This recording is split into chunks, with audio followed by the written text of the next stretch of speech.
Good morning. This is Norma Cowie once more for Norma Talks. What I'm going to talk about today actually comes from an email I received from someone I know, which said, "Can you please explain to me the difference between fear and intuition?" Now, I knew the circumstances around this person's life and that she had made several moves, and I thought it was very astute of her to actually notice that some of the moves may have been fear-based rather than an intuitional base. But anyway, I thought, well, I had put it aside and I thought this would be a really good topic. And as I've been away and just got back a few days ago, I had a week's journey to do. You could say it was a holiday, but it was a very busy holiday. I thought this was the time to bring it forward. Now, when we think of fear, I was raised at the time when we used to call it, from the acronym, false evidence appearing real. And so I began to look in the dictionary. Sometimes I like to look up and see, what do they actually say about words? I know what I think, but what do they say? And the Merriam-Webster dictionary often comes up first when you do a Google search. And what it says about fear: an unpleasant, often strong emotion caused by anticipation or awareness of danger. I also like what the dictionary.com says: whether the threat is real or imagined, the feeling or condition of being afraid is there. Another one, Paul Ekman Group says, fear is one of the 7 universal emotions experienced by everyone around the world. Fear arises with the threat of harm, either physical, emotional, or psychological, real or imagined. While traditionally considered a negative emotion, fear actually serves an important role in keeping us safe, as it mobilizes us to cope with potential danger.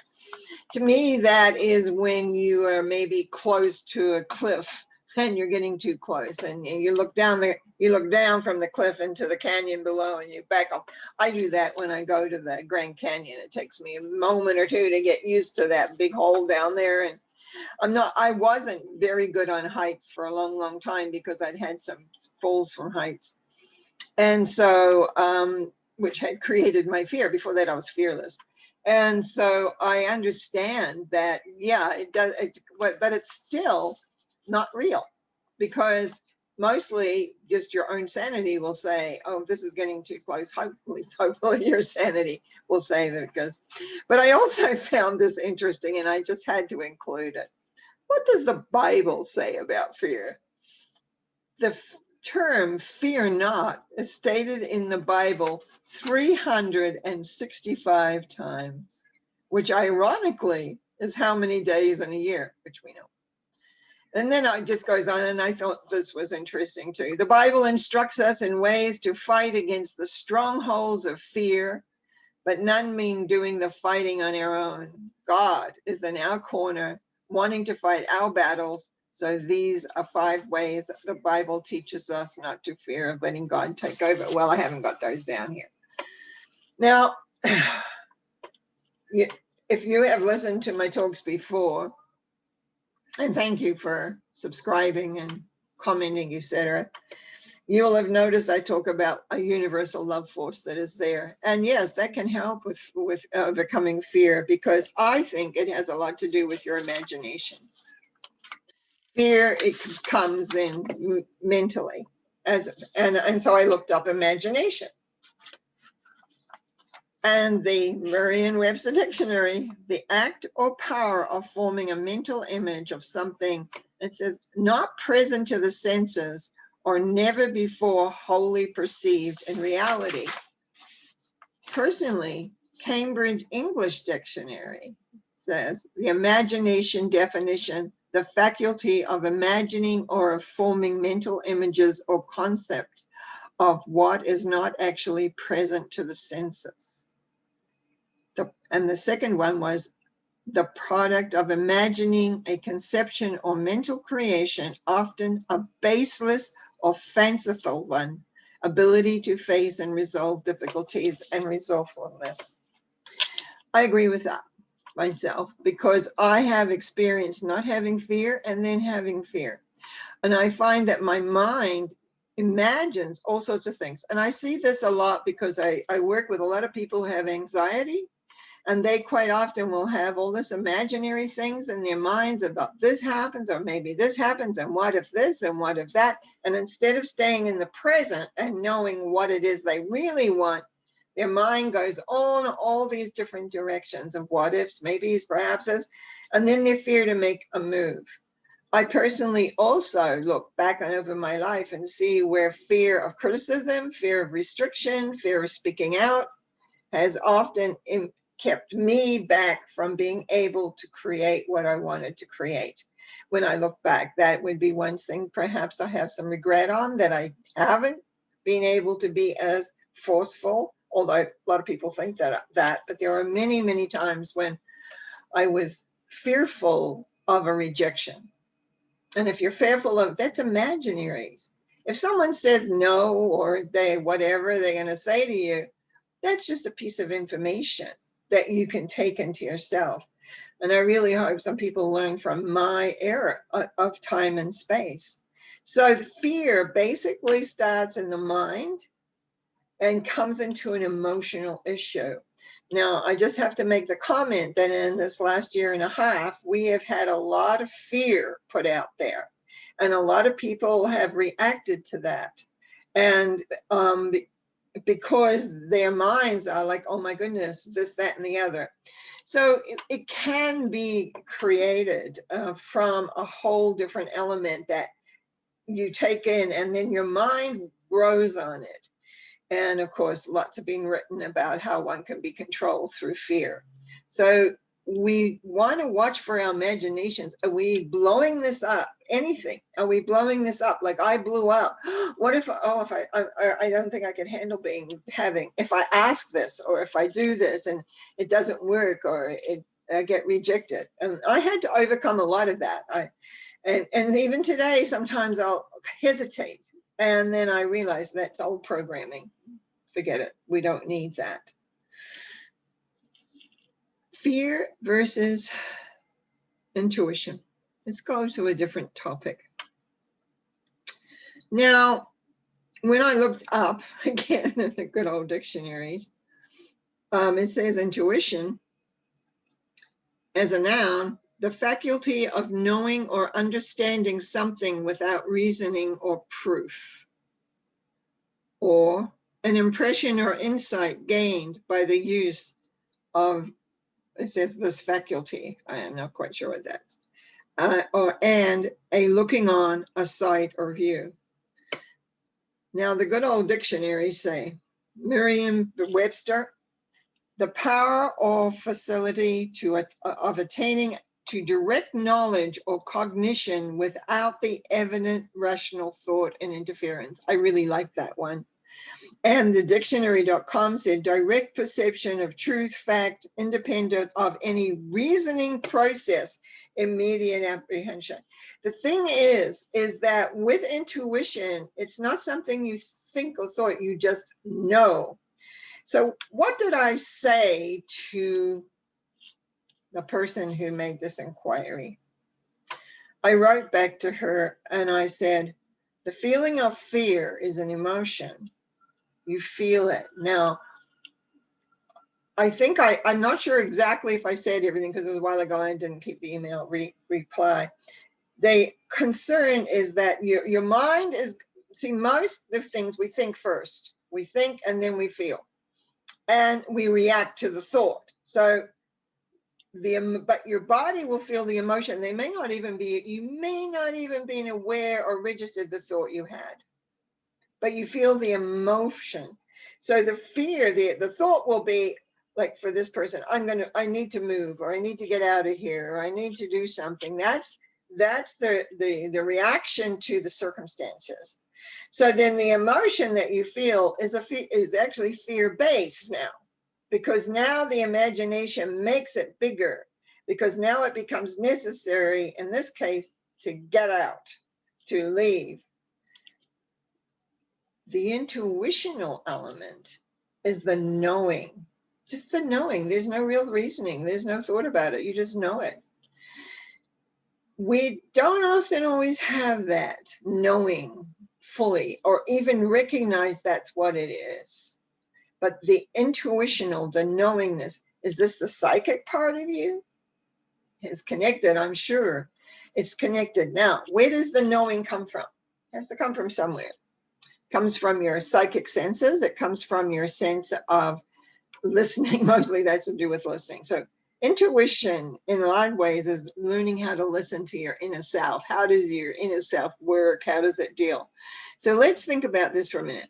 Where can we get this information? You can get it from yourself. You can get it from your high self. You can get it from your guides, or whether you call them angels, guides, friends, whatever. You can get that intuitional knowing from there, and you can just get it just by osmosis of things. Some people have tremendous, they can walk into a room, they can feel the energy, and they know, their intuition says, comfortable place, not a place I want to stay. Where does it? That's because their aura has taken it in, given it to the body, and the body's got knowingness then comes into being. Many people are very highly evolved in this perception and awareness. Many people are not. I find most people don't listen always to their, you might say, supportive voice, which usually is a high self or a guide. They just don't listen to it. They ignore it.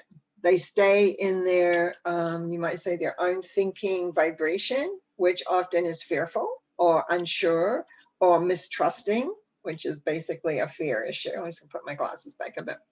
Now, this is where your choice comes in. Do you want to be aware? Do you want to have your knowingness, your intuition working? And that means sometimes being quiet inside, cutting out the noise. Now, I'm going to explain something. Again, personal experience. This is very personal to me. I had a lot of noise going on in my head when I was first starting on this road of self-discovery. If you walked into my house, and I had 2 kids growing up, and we had loud rock, because we're like, they were born in the 60s. So 60s and 70s, loud rock music, lots of noise, lots of movement, lots of whatever, you know. And as they grew up, and like kids and then teenagers, and people could walk in, how do you handle this? And no problem. But then I began to really, was in a part where I began to look inside. And what I found, I had so much noise inside, it was easier to listen to the outside than in my inside. And as I began to clear out the noise on the inside through a technique I was taught called an energy release, of just clearing out unwanted thoughts, unwanted feelings, other people's energies and things. And I worked for 6 months diligently clearing the noise out of my head so I could get quiet. What is quiet? A lot of people don't know. I still have a very busy mind at times. I have a mind that likes to explore things, that likes to, it thinks of different, it likes taking different things and putting them together and coming out with a, you might say, another hypothesis or whatever.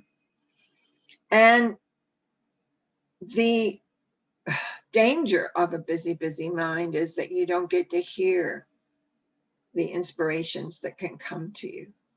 You don't get to hear your deep inner thought, because you do have a deep inner thought. Like, you have a part of you that is valuable, because it can put things together. And that's what I found as being very, very helpful to me, is that I can, when I'm I used to say to some of my students, sometimes not like I meditate, I contemplate. And in contemplating, I just kind of open myself up to, and a thought will come through and I'll contemplate it. I will think about it.